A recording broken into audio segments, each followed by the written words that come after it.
নমস্কার, নতুন একটা ভিডিওতে আমি তোমাদের সবাইকে জানাই স্বাগত।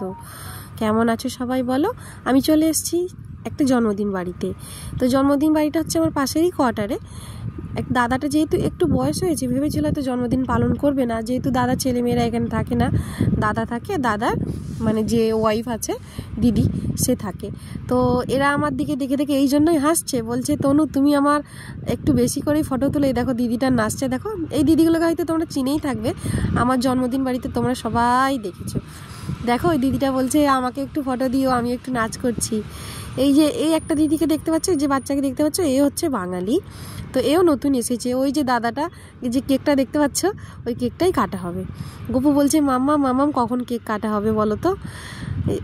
আমি বলছি দাঁড়াও, কাটা হবে তো, কেক তো কাটতেই হবে, কারণ তোমাকে ডেকেছে, তুমি কেক কাটবে না? ও আবার ওকে দিয়েই কেকটা কাটানো হয়েছে। এই দেখো আমার দিকে তাকিয়ে আছে, বলছে মাম্মাম কখন কেক কাটা হবে? ছোট তো, এই দেখো কেক কাটার তোড়জোড় একদম শুরু হয়ে গেল। এই যে দিদিটাকে দেখতে পাচ্ছ, ওই দাদাটার ওয়াইফ।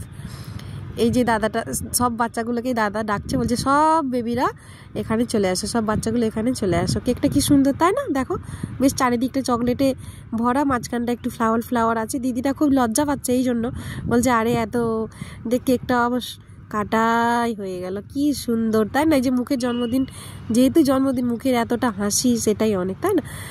এত সুন্দর একটা মুহূর্ত, সবাইকে নিয়ে মিলেমিশে জন্মদিনটা পালন করছি।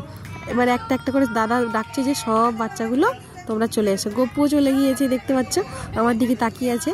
আবার দাদাটা বলছে সবার থেকে ছোট তো গপু, তো গপুকে দিয়ে কেকটা কাটাও। তা আমি বললাম ঠিক আছে, গপুকে দিয়ে কাটাও। কি সুন্দর তাই না এই মুহূর্তটা?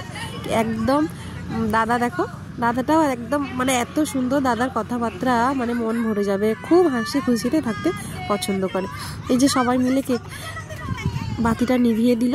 এবারে সবাই, সব বাচ্চা মানে কি বলতো, একটু একটু চেটে চেটে যে সাইডেগুলো কেকটা খেতে পছন্দ করে। সব বাচ্চাগুলো কি সুন্দরটাই না আনন্দ করছে, তাই না? দেখো এই দেখো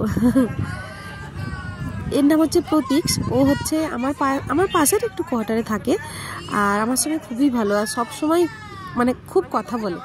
ও গালেতে, দাদাটার গালে কেকটা মাখিয়ে দিল। যে এটাকে দেখতে পাচ্ছ, এর জন্মদিনে আমি গিয়েছিলাম। এর নাম হচ্ছে গ্রন্থ। এর ও আবার দেখো প্রতীক্ষ বলে যে ছেলেটা, সে আবার খাইয়ে দিল, গ্রন্থও খাইয়ে দিল। আমার গপু দেখো, এই দিদিগুলো দেখো এখন হাসছে, বলছে আচ্ছা সব বাচ্চাগুলোই তো। ওরে বাবা, এই সিনটা দেখো, দিদি দাদাকে কেক খাইয়ে দিচ্ছে। দাদা বলছে আর আমি তোমাকে একটু খাইয়ে দিই, তো খেলো না দিদি, একটু লজ্জা পেয়ে গেছিলো, খেলো না। গপুর মুখে আবার কেকটা একটু চকলেট কেক যেহেতু, সেটা মাখিয়ে দিয়েছি। দেখো এখন আমি বসে পড়েছি একটু স্ন্যাক্স খেতে। স্ন্যাক্সের মধ্যে কি রয়েছে বলো তো? একটু কেক রয়েছে, একটু সিঙ্গারা রয়েছে, একটু জিলেবি রয়েছে। স্ন্যাক্স ছাড়াও একটু ছিল ভেজ বিরিয়ানি, সেটা আর ক্যামেরাবন্দি করা হয়নি, যেহেতু অনেকটা রাত হয়ে গেছে, শুতে হবে। তো ভিডিওটা যদি ভালো লেগে থাকে অবশ্যই লাইক, কমেন্ট, শেয়ার করবে। Bye bye, tata.